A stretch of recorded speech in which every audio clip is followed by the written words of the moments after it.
بالله العلي العظيم. حسبنا الله ونعم الوكيل، نعم المولى ونعم النصير. أعوذ بالله من الشيطان الرجيم. بسم الله الرحمن الرحيم.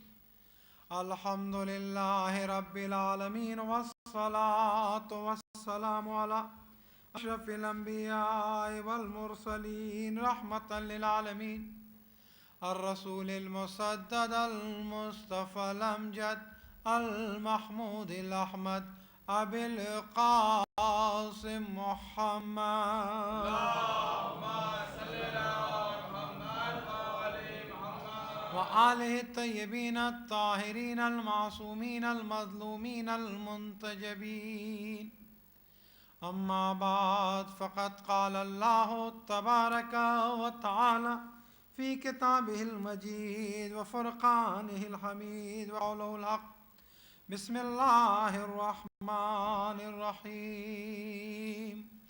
وإنك لعلى خلق عظيم. صلوات.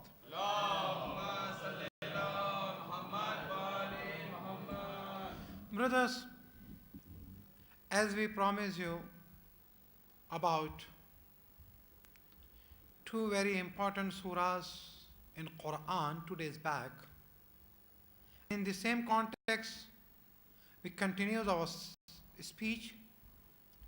So now, just for a while, I'm going back to the point where we reached. There are two very important surahs in Quran. All are very important, but two for the purification. As I told, there are some surahs which talk about merit and dignities of Ahlul Bayt alayhi salatu wasalam. Similarly, some are which talks about purification of soul, akhlaq, Islamic ethics and morals. Similarly, one is Surah Al-Hujarat, another is Surah Al-Luqman. Surah Al-Hujarat, Surah is 49, located in Sipara 26. So now, brothers, if you look in that surah, which talks about Islamic akhlaq and ethics and moral, and as Quran itself is saying, وَإِنَّكَ لَعَلَىٰ خُلُقٍ عَظِيمٍ, of it, you are on the exalted position of ethics and morals. And brothers, just I am giving link to the ayah of Surah Al-Jumu'ah where Quran is saying, يُزَكِّيهِمْ. Before Quran talks about يُعَلِّمُهُمُ الْكِتَابُ وَالْحِكْمَةِ, Quran is saying Rasul doing the job, and that job is that he is purifying your soul. So purification and the purification of your soul is very important. I'll tell you the example of knowledge and the purification. There are two things, training and knowledge. Islam, whenever talks about knowledge, not only emphasizes go and acquire knowledge as much as possible. Quran is saying whatever you acquire, you purify yourself also, you practice yourself. I mentioned the hadith from our sixth Imam, Imam Jafar Sadiq alayhi salatu wasalam. Man ta'allama, whoever acquire knowledge and amila bih, and then he is practicing, applying in his daily life. Allamahullah ma lam ya'lam. Allah is giving him the knowledge of the things which he never read in the book. So now you understand, in books you can find ilm, knowledge, but irfan you cannot find from the book. Taqwa, about taqwa, you can read the things, but the taqwa actually influence in your heart, in your mind, in your soul. So it influences in your soul, in your heart, in your mind. So that is very important, that taqwa and the piety. And our Imam at another place about the ilm, he is saying, لَيْسَ الْعِلْمُ بِكَثْرَةِ التَّعَلُّمِ. Of course, Islam emphasizes you about knowledge, and Islam is the only religion which talks about knowledge and the acquiring knowledge, and Quran is saying and Hadith is saying talabul ilm farizatun ala kulli muslim wa muslima. Acquiring knowledge, it is wajib not only for man, it is wajib for woman also. And when we are talking about the importance of knowledge, one more thing I'll tell you. When Hadith is talking about importance of knowledge, man and woman both, male, female both, so at the same time Hadith is saying, father, man is teacher, but woman is university. Woman is university. So our Rasul sallallahu alayhi wasallam is saying that Allahumma salli ala Muhammad wa ala Muhammad. Lap of mother is first university for child. So now we can understand the father is teacher, but the mother is university. So how comes Islam will say you and advise you and suggest you, man will go and acquire knowledge, and there is no need for woman to acquire knowledge. Of course, they both have to acquire knowledge because man is playing very important role in training of children. But woman, mother, she is playing more important role than man. She is playing vital role in our society, in our community. So she is university. And Hadith is saying, utlab al-ilm min al-mahdi ila-al-lahd. Never Rasul said, okay, when your child will be 7 years old, then you start teaching him. Or when he is 14 years, you complete and finish. But Hadith is saying, begin from the cradle. How comes? Isa, he was a prophet. He recited ayat and he talks with the people. He was the prophet, but we are not prophet. We are just ordinary people. How comes we? Is it possible? Our child can read, our child can write, but look, Quran, it has 114 surahs, not only one. Order of the revelation of the Quran. First surah in Quran, Suratul Iqra. Suratul Alaq, it has another name. But the first surah is Suratul Iqra. First 5 verses. It was my question. Oh Allah.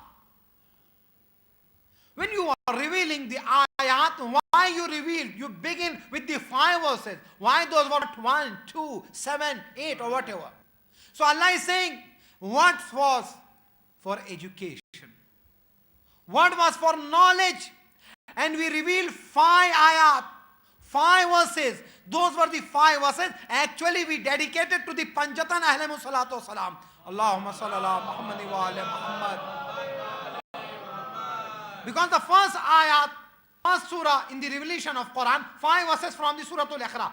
You can say, no Maulana, you are wrong. If I am wrong, now you look. When Allah created Hazrat Adam alayhi salatu wasalam and appointed him as his successor, Inni ja'ilun fil ardi khalifa, angel, they said, it was the protest from the angels. So Allah said, whatever I knows, you do not know. This is in my knowledge. He is eligible. See, sometimes there are 2 things, eligibility and suitability. Sometimes some people, they are eligible but not suitable. But when you look at Ahlul Bayt alayhimu salatu wasalam, they are eligible also and suitable also. Because they are eligible for the leadership, they are suitable for the leadership. When Allah asked, you know, why appointed? The answer, we don't know. Whatever you give on us knowledge, we know. Thereafter, there were the 5 faces in the heaven, in the sky. Allah first asked from the angels, do you know this people? Angel, there was the answer and reply from them, no, we never know, because whatever you taught us, we know. But above that, we don't know. Then Allah asked from Hazrat Adam alayhi salatu wasalam. Then Hazrat Adam alayhi salatu wasalam, Quran is saying, Suratul Baqarah, Allama Adam al-asma kullaha. Allah given the knowledge of the asma. Allah given the knowledge of the names, all names. What name those were? Allah, Rahman, Rahim, Raziq, Kareem. But when Allah started asking name from Hazrat Adam, Adam is saying, Hadha Muhammadun sallallahu alayhi wa sallam, wa Aliyun wa Fatima, wa Hassan wa Hussain, alayhimu salatu wa salam, salawat. So, He recognizes all five people. So when Allah created Adam, He made him. After the completion, the first question was that to recognize Panjatan. To understand Panjatan, He identified. Then Allah is saying, so for that reason, man is eligible more than angel. Now he is my successor on this earth.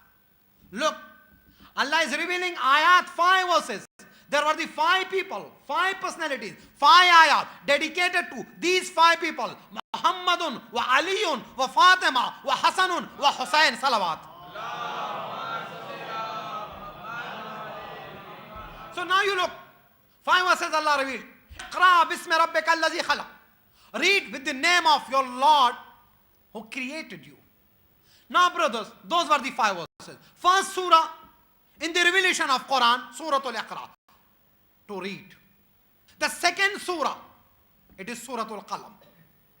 Noon wal qalam wa ma yasturun. I'm not going to talk about in the detail about the Surah Al-Qalam and Iqra. But the second surah is Surah Al-Qalam, where Allah talks about writing. So reading and writing. When you talks about the knowledge, there are 2 things. Read and write. There are 2 types of the test. Writing test and the oral test. Okay? So there are the 2 things. Reading and writing. And the same thing, Quran, when talks about our Rasul Sallallahu Alaihi Wasallam. So Quran talks about him. يُعَلِّمُهُمُ الْكِتَابِ وَالْحِكْمَةِ. But before that, يُزَكِّهِمْ. I'll explain more. But before that, you kindly recite salawat louder. Once again, please, salawat.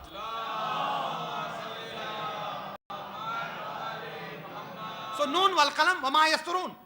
At the time of birth, we were not knowing anything. We were not knowing anything. Why? Quran itself is saying, Surah An-Nahl, Wallahu akhrajakum min butuni ummahatikum la ta'lamuna shay'a. When Allah takes you out from your mother's womb, you are not knowing anything. We cannot read a letter or alphabet at the time of our birth. We all were jahil, ignorant one, at the time of birth. But the difference between the teacher and the student, Nabi and Imam and the follower and the ummah and the nation, and what the difference is. At the time of birth, Quran itself is saying, man at the time of birth, Wallahu akhrajakum min butuni ummahatikum la ta'lamuna shay'a. You are not knowing anything at the time of your birth. Now you read Surah Ar-Rahman. All these ayat I am reciting. Thereafter I will give you conclusion to you. And you will understand what the conclusion of the recitation of these ayat. Now Quran is saying, Ar-Rahman, Allah is merciful. Allah is beneficent. Then Quran is saying, Allama al-Quran.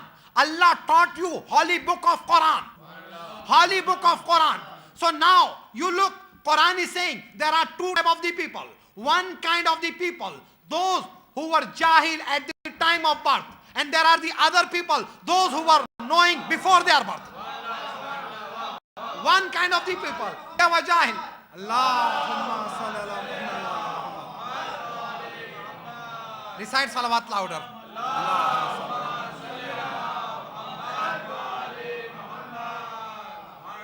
A group of the people at the time of their birth, they were jahil. They were not knowing anything. And a group of the people, they were learned, qualified, literate, scholar. A scholar. Why? If you can, either you say there is a contradiction in the Quran, but there are the people, those who are, they will defend the Quran. How comes? With their practice, with their action. What happened? Quran is saying, Wallahu akhrajakum min butuni ummahatikum la ta'lamuna.